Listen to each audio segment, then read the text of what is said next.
on va introduire cette première séquence de la matinée, ou deuxième séquence de la matinée, qui va être justement le bilan de nos travaux sur la rénovation de l'immobilier en montagne. Donc j'invite à me rejoindre Anne-Sophie Burtin pour la Banque des Territoires et Christophe de Chasset pour introduire justement cette séquence qui sera animée par Guillaume Vogel, chef de projet sur nos programmes. Merci à vous. Et vous avez un micro ici, peut-être que celui-là marche, je ne sais pas, ou le micro, comme ça. Il fonctionne. Merci. Oui. Bonjour à toutes, bonjour à tous. Le dispositif France Tourisme Ingénierie a été initié lors du comité interministériel du tourisme de janvier 2018. Ce dispositif partenarial a vocation à développer des projets à forte valeur ajoutée touristique. Logé au sein d'Atout France et associant l'ANCT et la Banque des Territoires, le premier programme portait justement sur la lutte contre le phénomène volet clos lit froid. Nous avions en effet conscience de la taille de ce parc immobilier de loisirs détenu par des particuliers, notamment en montagne et sur le littoral. On ne peut pas parler tourisme en ignorant en effet ce parc-là, qui, comme nous le rappelait la ministre, représente près de 90% du stock de lits. Ce parc immobilier est néanmoins complexe à appréhender et complexe à qualifier. Il était donc important que nous mobilisions collectivement pour créer des outils et des méthodes et disposer ainsi d'une meilleure connaissance de ce parc et des dispositifs potentiels pour sa rénovation. Nous connaissons bien l'historique de création de ce parc immobilier, qui a été l'un des moteurs du développement touristique en France. Mais cet héritage vieillissant est aujourd'hui très exposé aux besoins de rénovation. Une double rénovation, comme nous le rappelait également Madame la Ministre, à la fois énergétique et touristique. Forte de ces deux axes stratégiques que sont la cohésion sociale et territoriale et la transition écologique, la Banque des Territoires a souhaité accompagner cette double rénovation. Elle vise à transformer des lits froids en lits chauds et permettre ainsi la création d'un ruissellement économique positif pour tout l'écosystème montagnard, impact sur la filière rénovation, mais également sur les commerces de stations, les emplois, les remontées mécaniques, la restauration. Mais elle vise également à intégrer les réflexions sur les nouveaux usages de l'immobilier en montagne, qui est un enjeu clé pour la montagne de demain. On pense évidemment au logement des saisonniers, mais également au logement des permanents, aux nouvelles attentes touristiques, au changement climatique, à l'acceptation territoriale des projets de développement. L'ingénierie, au travers de ce dispositif, France Tourisme Ingénierie, et grâce à l'expertise des équipes d'Atout France, est le premier moyen pour la Banque des Territoires de répondre à ces enjeux de rénovation des copropriétés. Face à la complexité du sujet, il était indispensable de référencer toutes les initiatives en la matière pour mener des expérimentations et rentrer dans la vie des copropriétés. Par exemple, jusqu'au financement d'AMO des copropriétés lauréates. Et ce, pour comprendre leur réalité, les enjeux associés et identifier les meilleurs moyens pour activer la rénovation.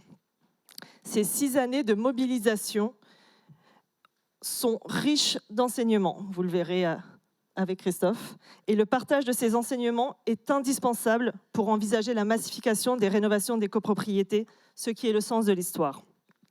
L'objectif de ce colloque qui nous réunit aujourd'hui est de créer une dynamique collective pour que chaque filière, élus, entreprises du bâtiment, syndics, financeurs, nous nous approprions cette base de travail et nous prenions part directement à la rénovation immobilière des stations.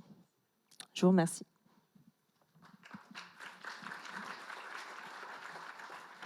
Merci Anne-Sophie. Christophe de Chasset, donc pour Atout France.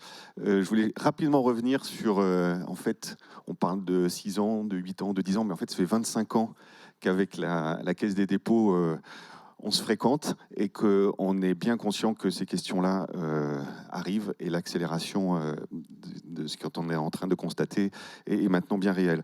Donc c'est un parcours qui a commencé dans les années 2000. À l'époque, on s'appelait l'AFIT, l'Agence française d'ingénierie touristique. C'était composé de personnel des ministères, d'une dizaine de ministères qui avaient composé cette équipe sur le tourisme. Et puis on a été rejoint par les équipes de la SEATM, donc des services des études et de l'aménagement touristique en montagne, qui ont donné naissance à Audit France. Et Audit France, on avait commencé aussi à travailler sur ces thématiques de l'immobilier, alors sur les stations mer et en montagne, avec la publication en 2008 d'un premier guide qui a été ensuite repris et enrichi largement lorsque la délégation montagne a croisé la route et le chemin de Sylvain Charlot, qui nous a apporté toutes ses compétences donc d'ingénierie, bâtiment, architecture, urbanisme, et puis la sixième jambe qu'il n'avait pas à l'époque, qui était le tourisme, et je crois qu'il s'en est bien emparé. Donc l'ingénierie telle que nous la concevons à Atout France, et grâce au soutien de la Caisse des dépôts et de la Banque des territoires, c'est une ingénierie d'impulsion, et c'est une ingénierie de terrain. Donc, qui s'appuie sur trois grands partis pris. D'abord, la connaissance. De quoi parle-t-on ? On a mis à contribution tous nos efforts pour caractériser, qualifier, amener à définir quels étaient ces enjeux sur l'immobilier. Et pour cela, on a travaillé en partenariat, notamment avec le CEREMA, et on vous en parlera plus tard sur les livrables et les produits de cette connaissance partagée. Deuxième grand parti pris, c'est l'expérimentation. À la fois fond et forme. On s'est donné toutes les audaces, déjà dès le départ avec Sylvain dans son portage, puisque c'était avec la région Aura, et que Sylvain a rejoint nos équipes. Et puis, dans cette logique vraiment de test and learn, on a pu faire ces allers-retours permanents entre théorie et pratique, qui se sont traduits par un certain nombre de livrables. Et puis, il y a eu cette belle rencontre avec les équipes du SCOT Tarentaise et la mise en place de ce qu'on a appelé à l'époque, dans le cadre de la commission remise en tourisme de l'immobilier et de loisirs, avec une initiative qui s'appelait Coach CoPro, donc 10 stations en Tarentaise, 10 copros, et un accompagnement sur le terrain pour essayer de tester et d'améliorer des pratiques pour faire bouger les choses.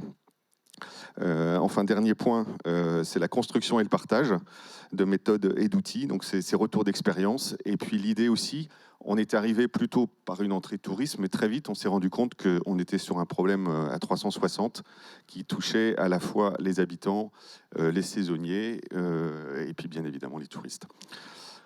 Alors la capitalisation, elle s'est traduite par un certain nombre de publications et de livrables. Donc en 2015, il y a eu un premier guide sur la réhabilitation de l'immobilier de loisirs en montagne, qui a été actualisé quelques années plus tard, en 2018, suite à des évolutions législatives. En 2018, toujours, lancement du premier programme FTI, comme vous le disiez Anne-Sophie. Donc là, c'était vraiment une expérimentation, des stations volontaires. On est parti sur 10 stations en montagne, puis 3 stations littorales, qui a permis pendant 18 mois de tester ce qu'on avait imaginé, on va dire, de façon plus empirique.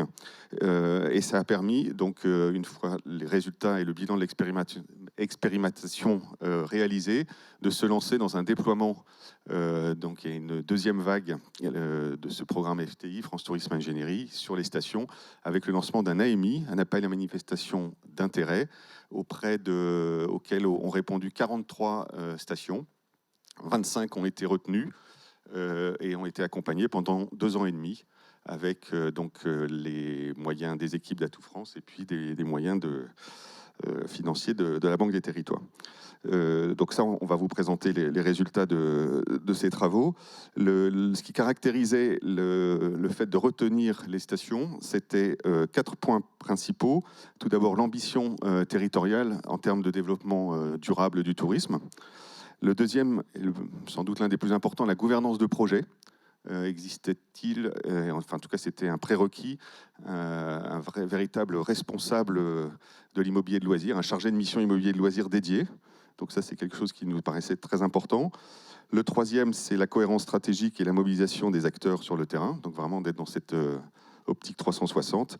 Et puis le quatrième critère, c'était celui de la capacité à réaliser en 2 ans et demi. Et en fait, on se rend compte que 2 ans et demi, c'est court quand on parle de réhabilitation.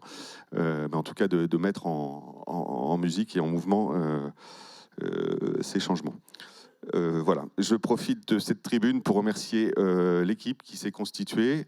Donc ils se reconnaîtront, mais on a Julie, Mathieu, Laure, Damien, Guillaume, David et puis Sylvain pour toute l'énergie déployée, parce que je pense qu'au-delà de leur expertise, de leurs compétences, enfin vous en parliez, Fabrice Bonifay, sur il faut des gens qui portent des savoir-faire et qui puissent les transmettre. Donc là, je pense qu'on avait cette équation. Donc au-delà de l'expertise, de la connaissance, il y a aussi la conviction, quelquefois qui tourne jusque même au sacerdoce ou à la vocation pour certains, et, pour faire bouger les choses. Et je voudrais prendre juste l'image de la roue des moulins. Quand il faut construire ces roues à l'époque, je ne sais pas si vous vous souvenez, mais c'est du matériau, c'est lourd, il faut la dresser, et puis ensuite remplir chacun des godets de l'énergie des uns et des autres pour que, fort de l'inertie, enfin vaincre l'inertie et provoquer le mouvement. Je pense qu'on est à cette étape et que cette journée va constituer un point de départ pour véritablement lancer ce grand chantier de la réhabilitation à l'échelle auquel il doit être mené. Voilà. Sans plus attendre, je passe la parole à Guillaume, qui va nous présenter les résultats des travaux que nous avons menés dans le cadre de l'AMI. Voilà. Merci beaucoup. Merci Anne-Sophie, merci Christophe. Bonjour à toutes et à tous. Donc, Guillaume Vogel, je suis le chef de projet du dispositif France Tourisme Ingénierie à la délégation montagne. Donc l'idée là de la matinée sur ce bilan, c'est de vous exposer les thèmes qui ont été abordés, les outils qui ont pu être développés. Voilà, on a le programme du bilan, donc 4 points qui seront également complétés par des témoignages de lauréats du dispositif, donc qui me rejoindront sur scène. Le premier point qu'on souhaitait aborder, c'est la question du contexte, hein, de la stratégie territoriale, avec un certain nombre d'outils qu'on a développés dans ce cadre. Le deuxième point global, et vous verrez qu'il y a un certain nombre d'éléments à chaque fois dans chaque partie, c'est la rénovation globale des copropriétés. Il y aura une petite pause de 15 minutes. Ensuite, on enchaînera sur les questions d'identification et d'activation des ressources pour finalement financer la rénovation, puisque vous verrez que tous ces points sont bien entendu liés, et les questions d'équilibre socio-économique qui viendront compléter cette matinée. Donc on peut commencer par le premier chapitre. Avant de venir sur ces éléments, donc faire un petit point quand même sur le programme. Certains d'entre vous le connaissent bien, d'autres un petit peu moins. Ça a été rappelé par les intervenants qui m'ont précédé, notamment Christophe. Donc une première expérimentation en 2018-2020 qui a débouché finalement sur ce programme aujourd'hui en partenariat avec la Banque des Territoires. Donc on peut voir avec les différentes couleurs aujourd'hui les lauréats de notre programme qui arrive à échéance fin d'année, et en orange un peu clair des lauréats qu'on a appelés light, sachant que certains sont très dynamiques, qui ont également fait partie de l'aventure. Sur le slide suivant, donc on revient justement massif par massif. Donc massif des Alpes, on a un certain nombre de stations, de destinations, notamment 4 dans les Alpes du Sud, 13 dans les Alpes du Nord, 11 Savoie, 2 Haute-Savoie. Je ne vous ai pas précisé, mais le dispositif France Tourisme Ingénierie est adossé au plan Avenir Montagne. Donc c'est pour ça que vous voyez sur la même carte superposés les lauréats du dispositif France Tourisme Ingénierie, mais également les territoires du dispositif Avenir Montagne Ingénierie et ou du dispositif Avenir Montagne Mobilité. On a la même carte ensuite pour le massif du Jura, avec le territoire de Métabier, et également le massif des Pyrénées, donc représenté par 7 territoires, hein, la Comcom du Haut-Béarn, avec la station de la Pierre-Saint-Martin, le Grand Tourmalet, Saint-Lary, Gouault, Mont-Dolme, Ax-les-Thermes et Font-Romeu. Donc ça, c'était un petit peu la vision territoriale des différents lauréats. Si on passe sur le slide suivant, Donc là, c'était de vous faire part un peu de la raison d'être du programme. Alors, on a déjà évoqué un peu d'historique auparavant. Mais voilà, l'idée c'était de faire un constat qui est partagé, on le sait, parc immobilier qui est vieillissant, énergivore, potentiellement sous-occupé et mal adapté aux usages des temps actuels.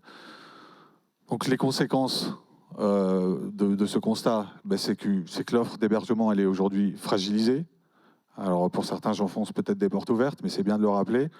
Il y a la question du ZAN, il y a la question de la pression foncière avec le sujet des habitants, on y reviendra tout à l'heure, et puis la question des saisonniers qui pose aujourd'hui certaines questions dans un certain nombre de destinations.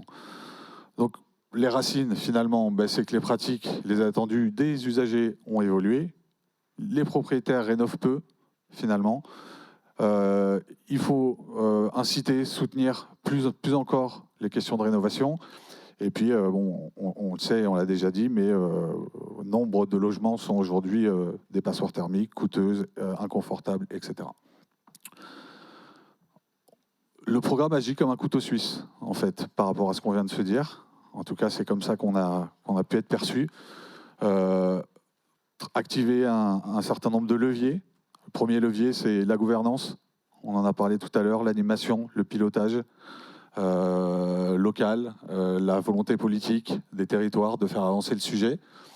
Tout ça doit être accompagné de technicité sur le sujet de la rénovation. Également, les benchmarks, les retours d'expérience, les mises en relation entre les différents acteurs et les différents territoires, au travers notamment de travaux de points collectifs, sur lesquels on reviendra quelques instants tout à l'heure. Réfléchir aux nouveaux modèles, nouveaux modèles économiques ont été abordés tout à l'heure, l'organisation, la structuration, le développement d'outils de connaissance, des expertises juridiques auxquelles on a pu faire appel également pendant le programme, et puis des propositions, création de mesures qui peuvent être incitatives, voire l'émergence de mesures qui peuvent être coercitives sur certains points en particulier. La cartographie des acteurs, alors on l'a résumée, puisque sinon elle était vraiment très très grande, mais globalement, on l'a déjà expliqué, donc la Banque des Territoires, notre partenaire, finance le programme. Atout France le développe, le pilote, le déploie, pour accompagner directement les territoires lauréats qu'on a abordés. Le cadre est donné par le gouvernement au travers du plan Avenir Montagne et au travers de la NCT avec le déploiement du volet ingénierie. Donc beaucoup de partenaires et on s'en réjouit, que ce soit au niveau national ou au niveau local. On a également un certain nombre d'acteurs qui appuient la démarche, la mise en œuvre, avec des prestataires, avec l'Université Savoie-Mont-Blanc, le CEREMA, des bureaux d'études, etc. Et puis un accompagnement qu'on peut considérer comme indirect au travers du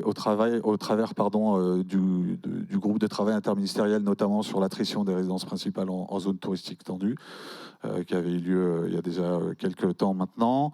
Bien entendu, les stations de montagne et puis un certain nombre de parties prenantes concernées par les sujets. Donc, accompagner les stations dans le cadre du programme, là, on a 2-3 slides sur les chiffres clés. Pour vous donner un petit peu le cadre de ce point de vue-là. Donc, c'était 50 jours d'expertise d'ingénierie dédiée, en moyenne. Alors, selon les destinations, ça a été un petit peu moins ou un petit peu plus. Un grand nombre d'outils qui ont été finalement mis à disposition, on va revenir au fur et à mesure de la matinée. Potentiellement, le financement d'études pertinentes, donc du cofinancement à hauteur de 30%. 13 territoires qui bénéficient d'une assistance à maîtrise d'ouvrage. On y reviendra tout à l'heure plus en détail. Nombre de comités de pilotage, 2 personnes référentes mobilisées au sein des destinations, notamment au sein des collectivités, et puis 16 réunions de groupes de travail. On y reviendra rapidement tout à l'heure. Globalement, 2,5 millions sur la période 2022-2024 de budget. Ça a été rappelé par Christophe tout à l'heure, 43 candidatures, 25 lauréats plus les 4 accompagnements light dont on parlait tout à l'heure, et 4,5 ETP Atout France dédiés dans le cadre du programme sur cette période. Donc sur l'aspect copropriété, puisque c'est aussi le cœur du sujet, on a donc visité 28 copropriétés au global, participé à 23 assemblées générales, c'est pas neutre, et une prise en charge pour les territoires pour lesquels il y a une AMO qui a été mise en place, qui a été prise en charge à 100%, soit en direct, soit via des bureaux d'études, on y reviendra tout à l'heure. Globalement, on a 13 copropriétés sur 28, donc ça fait à peu près 50% de copropriétés qui se sont engagées dans une démarche de rénovation globale. On reviendra dessus tout à l'heure. Les 13 copropriétés donc, qui se répartissent sur 11 territoires, 11 stations différentes. Ça représente à peu près 9300 lits, 2600 lots, et selon les scénarios, de travaux, plus ou moins ambitieux, ça peut aller jusqu'à 40% d'économie d'énergie. Hein. Donc c'est des seuils qui sont importants. Voilà, des soutiens financiers, on en a déjà parlé, un certain nombre d'études spécifiques ont été financées à ce sujet-là. Là, on est sur l'identité, la vision d'avenir. En fait, c'est les différents sujets qu'on a travaillés dans le cadre du programme, qu'on a l'habitude, nous, d'appeler les sujets transversaux, parce qu'ils ont ils concernent beaucoup de territoires, beaucoup d'acteurs. C'est souvent aussi des sujets qui nous ont été remontés de manière assez commune, puisque dans le cadre de l'appel à manifestation d'intérêt, il y avait eu des candidatures, des feuilles de route, et un certain nombre de sujets ont été remontés de manière collective, qu'on a souhaité donc traiter de manière transversale. Je vais aller assez rapidement parce qu'on va revenir dessus après, mais on a un premier point qui est la connaissance, le dimensionnement du parc. On l'a parlé tout à l'heure. C'est primordial de bien connaître son parc, de savoir comment il est caractérisé, comment il est construit en termes de typologie d'hébergement. On reviendra dessus tout à l'heure avec donc 3 outils qui ont été développés. Cognitif, que certains d'entre vous connaissent déjà, IMOP au travers de l'Observatoire national du bâtiment, et ICAR sur le dimensionnement du parc par rapport à l'offre structurante touristique. Le deuxième sujet, c'est les outils réglementaires, les actions opérationnelles. Les questions de PLU, de conventionnement loi montagne, de tension foncière, de zonage également. Ce qui fait le lien avec la question du logement de la population permanente. Quelles mesures pour lutter? Question du groupe de travail interministériel qu'on a évoqué tout à l'heure. La thèse de Quentin Drouet, qui est venue également éclairer beaucoup de points sur le rapport entre les résidences secondaires d'un côté et les résidences principales de l'autre. Et cette étude, elle a porté sur l'arc alpin. Donc c'est intéressant aussi de pouvoir voir ce qui se passe dans les autres pays limitrophes. Le sujet de l'analyse des retombées économiques et fiscales, on l'a abordé tout à l'heure, elle sera réabordée dans la matinée par Nicolas Savelli de Stratorial et dans le cadre du corner de ce midi. Le sujet de la commercialisation, qu'on a abordé par différents prismes, mais notamment par le prisme du réceptif et de la conciergerie, puisque sans réceptif, ça devient beaucoup plus compliqué de bien commercialiser. Les outils de financement qui vont avec, puisque rénover, bien sûr, mais comment on fait pour financer ces rénovations? On sait que les résidences secondaires, il n'y a pas d'aide, hein. Il y a une TVA 5.5, il y a des certificats d'économie d'énergie, mais il faut essayer de trouver d'autres montages, d'autres systèmes pour accompagner les propriétaires et les copropriétaires dans cette rénovation. Et tout ça tourne autour de la rénovation globale des copropriétés, qui est donc, comme vous pouvez le constater, qui est centrale, avec de l'assistance à maîtrise d'ouvrage, de la méthodologie, on reviendra dessus tout à l'heure, et tous ces éléments s'imbriquent finalement les uns les autres dans le but d'avoir cette identité, cette vision d'avenir. On redétaillera au fur et à mesure. Je vous parlais tout à l'heure de travail collectif. On a organisé au fil des mois donc 8 groupes de travail thématiques qui correspondaient aux sujets transversaux. Donc on a fonctionné avec 2 sessions. Des journées de formation copropriété à Toulouse, côté pyrénéen, mais également à Chambéry, côté plus alpin. Et puis des journées techniques collectives. Journées techniques collectives qui permettaient finalement de tous se retrouver avec nos partenaires, avec nos lauréats, de pouvoir échanger, de pouvoir faire des retours d'expérience, et puis pour nous, de pouvoir également faire un point d'avancement, voir où est-ce qu'on en était, et essayer de contribuer collectivement finalement à l'avancement de ces différentes thématiques. Donc on a fait une première journée technique collective qui finalement était la journée de démarrage du programme qui a eu lieu en juin 2022 à Paris. Une deuxième journée technique collective qui a eu lieu en mars 2023 à la Mongie, dans les Pyrénées.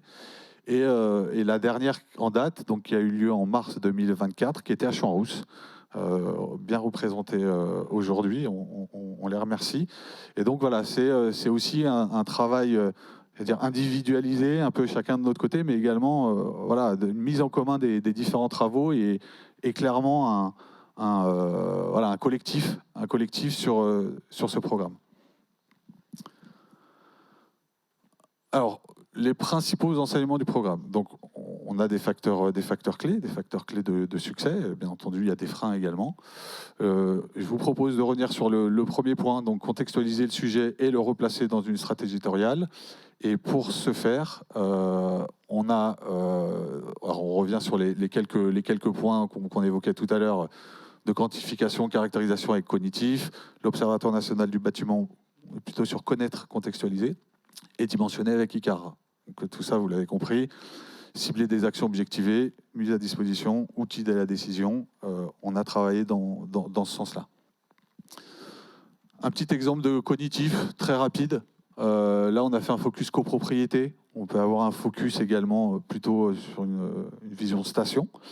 Donc là, c'est un exemple de géoréférencement, donc cognitif qui a été développé par le CEREMA et Atout France il y a quelques années déjà, et qu'on a déployé, qu'on a mis à disposition pour le compte de nos lauréats avec des jeux de données, et qui permet donc, voilà, avec un géoréférencement à la parcelle cadastrale, d'avoir la caractérisation de son parc. Nombre des lits, typologie de lits, origine des propriétaires, nombre de propriétaires, catégorie juridique des propriétaires, table non anonymisée des copropriétaires de toute la station ou d'une seule copropriété, puisqu'on a la possibilité également de cliquer sur une copro et d'avoir tout le détail de la copropriété concernée. Donc, bien entendu, RGPD, CNIL et tout ce qui va avec.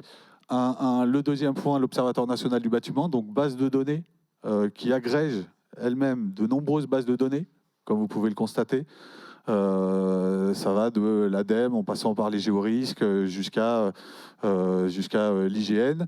Et l'Observatoire national du bâtiment intègre désormais la brique cognitif. Donc, on a finalement l'approche touristique au travers de cognitif, mais également l'approche bâtimentaire au sens beaucoup plus large au travers de cette plateforme IMOP qui est ici et qui sera également présentée ce midi lors d'un corner avec la présence du CEREMA et du RBS.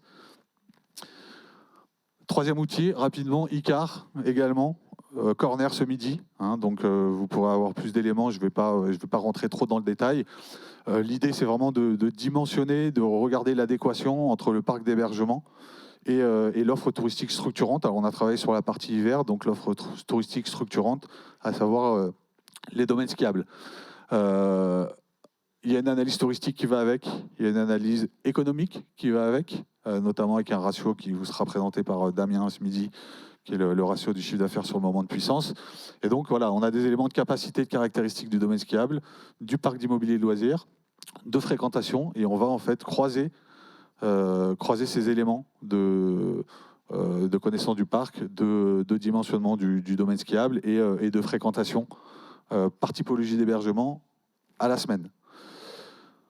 Donc l'analyse du dimensionnement, l'analyse critique, et puis ensuite également des prospectives liées au parc et au domaine skiable qui peuvent faire évoluer, bien entendu, le parc d'un côté ou éventuellement même les moments de puissance du domaine skiable et qui va donc potentiellement impacter également les analyses. Donc ça a été déployé sur 2024-2025 avec ProTourisme, Abest et Stratorial qui nous ont accompagnés sur ce développement de l'outil ICAR. Je vous propose maintenant, une fois qu'on a fait un petit peu ce panorama du programme et déjà un certain nombre d'outils, d'accueillir sur scène Bertie Fetivo, chef de projet à Taninges, et qui va nous expliquer un petit peu comment ils ont embrassé ces sujets. Merci Bertie. Merci Guillaume. Bonjour à tous. Donc, je m'appelle Bertie Fetivo. Je travaille pour la commune de Taninges, où je suis chef de projet aménagement et transition pour la station Pradly-Saumon. Donc, pour ceux qui ne connaissent pas le territoire de Taninges, on est en Haute-Savoie. Alors, je ne sais pas si c'est moi qui passe les slides. Super. Donc c'est parfait. Donc Taninges, une commune support de station de 3500 habitants, avec 50% de son parc en résidence secondaire. On est sur une station qui est éloignée d'environ 15 km du bourg-centre, donc c'est une particularité qu'il faut qu'on prenne en compte et en considération. Et quelques éléments donc, sur cette station Pradly-Saumon, une station village familiale authentique, un front de neige à 1500 mètres. On est caractérisé et catégorisé comme station de charme, avec un domaine skiable moyen, une destination à la fois alpine et nordique, et puis un côté destination nature sur la montagne verte. Donc depuis fort 2021, on fait partie des 4 lauréats light du programme FTI porté par Atout France. Et donc on a pu capitaliser sur les outils mis à disposition. Le premier outil qu'on a utilisé, c'est Cognitif. Donc je vous ai mis quelques exemples d'actions qu'on a pu mettre en œuvre suite à la meilleure connaissance de notre parc d'hébergement. Donc dans un premier temps, on a effectué un gros travail de recalcul de notre capacité touristique qui n'avait pas forcément été retravaillée depuis quelques années. Donc on a mis à jour toutes nos données et nos référentiels.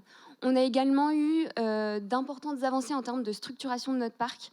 D'une part, on a une faiblesse de notre offre hôtelière qu'il faut aujourd'hui pallier. Pour ça, on va ouvrir une OAP dédiée, une OAP sectorielle dans notre prochain PLU qui sera réservée à des projets de développement hôtelier.